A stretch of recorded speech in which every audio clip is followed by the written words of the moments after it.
Hello বন্ধুরা, দীপিকা রান্নাঘরে সবাইকে স্বাগত জানাই। চলে এসেছি আবারও একটি ভিডিও রেসিপি নিয়ে। আজকে যেই রেসিপিটি বানাবো সেটা কিন্তু বাচ্চা বড় সকলেরই পছন্দের রেসিপি। শুধুমাত্র দুটো আলু আর একটা ডিম দিয়ে এই রেসিপিটি আপনারা খুব সহজেই বাড়িতে বানিয়ে ফেলতে পারবেন। তাহলে চলুন দেখে নিই কীভাবে বানিয়েছি এই রেসিপি। এখানে দেখুন দুটো আলু আমি খোসা ছাড়িয়ে ধুয়ে নিয়েছি। এরপর একটা গেটাপের সাহায্যে আলুটাকে এইভাবে গেট করে নিতে হবে। দেখুন আলুটা এইভাবে আমি গেট করে নেব। দুটো আলু গেটাপের সাহায্যে খুব ভালোভাবে গেট করে নিয়েছি। এরপর আলুটাকে আমি একবার ধুয়ে নিচ্ছিলাম, আরও একবার আমি আলুটাকে ধুয়ে ছেঁকে তুলে নেব। দেখুন আলুটা এইভাবে আমি ছেঁকে তুলে নিয়েছি। এরপর এখানে আমি ময়দাটা মাখিয়ে নেব। তার জন্য এখানে আমি ময়দা নিয়েছি, আর ময়দার মধ্যে দিয়ে দেব স্বাদ অনুযায়ী লবণ আর সাদা তেল। লবণ আর সাদা তেলটা দিয়ে ময়দাটাকে খুব ভালোভাবে ময়াম দিয়ে নিতে হবে। এইভাবে একটু হাতে ঘষে ঘষে ময়দাটাকে খুব ভালোভাবে ময়াম দিয়ে নেব। আর যখনই ময়দাটা আপনার হাতের মুঠোর মধ্যে এইভাবে ডেলা পাকিয়ে যাবে, তখনই বুঝবেন আপনি ময়দাটা আপনার খুব ভালোভাবে ময়াম দেওয়া হয়ে গেছে। এরপর আমি অল্প অল্প জল দিয়ে ময়দাটাকে মাখিয়ে একটা ডো বানিয়ে নেব। ময়দাটাকে এইভাবে অল্প অল্প জল দিয়ে মাখিয়ে একটা ডো বানিয়ে নিয়েছি। এখন এটাকে আমি 5 মিনিট ঢাকা লাগিয়ে রেখে দেবো। ততক্ষণে এদিকে আমি আলুর পুরটা বানিয়ে নেব। আলুর পুর বানানোর জন্য এখানে দেখুন কড়াইয়ের মধ্যে দিয়ে দিলাম তেল। তেলটা গরম হয়ে গেলে এর মধ্যে দিয়ে দিলাম গ্রেট করে রাখা আলু। আলুটা দিয়ে আলুটাকে একটু এইভাবে ভাজতে থাকবো। আর আলুর মধ্যে দিয়ে দিলাম স্বাদ অনুযায়ী লবণ আর হলুদের গুঁড়ো। সব কিছু খুব ভালোভাবে নাড়াচাড়া করে মিশিয়ে নেব।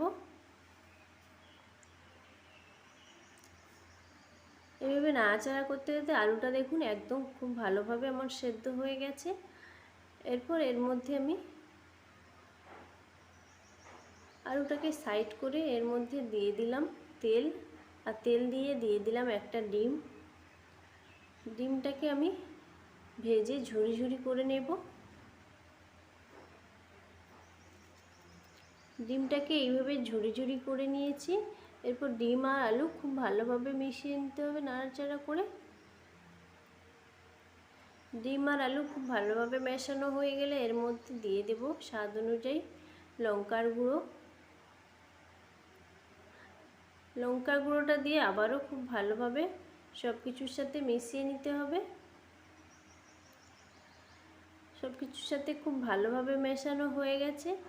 এরপর এর মধ্যে দিয়ে দিতে হবে জিরে গুঁড়ো, ধনে গুঁড়ো, আর দিয়ে দেব গোলমরিচের গুঁড়ো। সব কিছু দিয়ে খুব ভালোভাবে আবারও নাড়াচাড়া করে মিশিয়ে নেব।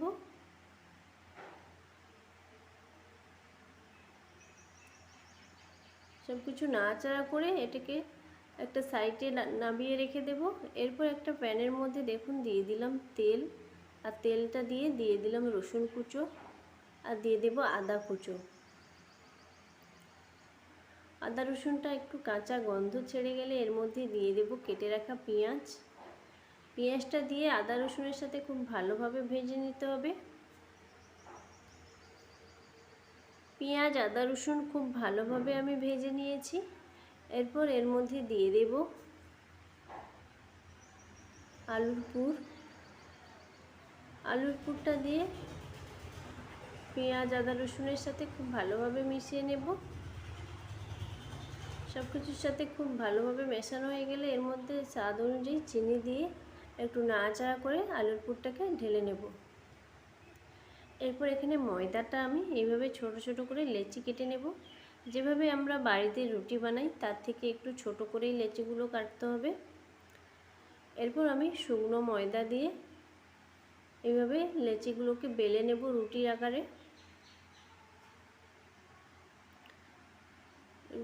লেচিগুলোকে এইভাবে রুটির মতো করে একটু লম্বা লম্বা করে বেলে নিতে হবে। এই রেসিপিটি খুবই সহজ, আপনারা খুব সহজেই বাড়িতে বানিয়ে ফেলতে পারবেন শুধুমাত্র বাড়িতে থাকা দুটো উপকরণ দিয়ে। এরপর আলুর পুরটা দিয়ে চারিদিকে খুব ভালোভাবে এইভাবে বিছিয়ে নিতে হবে, আর সাইডগুলো এইভাবে একটু ফাঁকা রেখে মুড়ে নিতে হবে। এরপর সাইডে জল লাগিয়ে এইভাবে রোলের মতো করে মুড়ে নিতে হবে।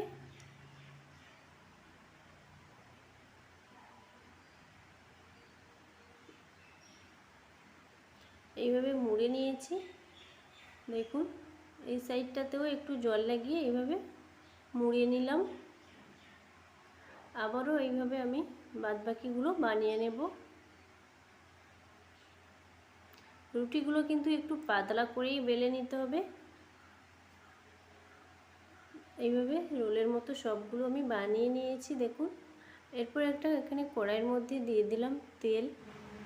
তেলটা গরম হয়ে গেলে এইভাবে সবগুলো খুব ভালোভাবে ভেজে নিতে হবে। আর তেলটাকে প্রথমে আমি হাই ফ্লেমে গরম করে নিয়েছি। আর যখনই এগুলো একটু ভাজা হয়ে যাবে, এগুলোর কালারটা চেঞ্জ হয়ে যাবে, তখনই গ্যাসের ফ্লেমটাকে একদম স্লোতে করে এগুলো ভেজে নিতে হবে।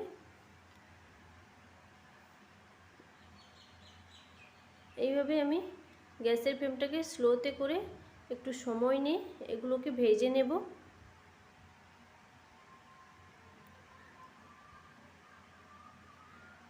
দেখুন এগুলো কিন্তু খুব ভালোভাবে আমার এবারে ভাজা হয়ে গেছে। এবার আমি এগুলোকে তুলে নিয়েছি। কেমন লাগলো আমার এই রেসিপি একটা কমেন্টে জানিয়ে দিও, বন্ধুদের সাথে শেয়ার করে নিও, আর একটু বেশি বেশি করে একটু সাবস্ক্রাইব করো।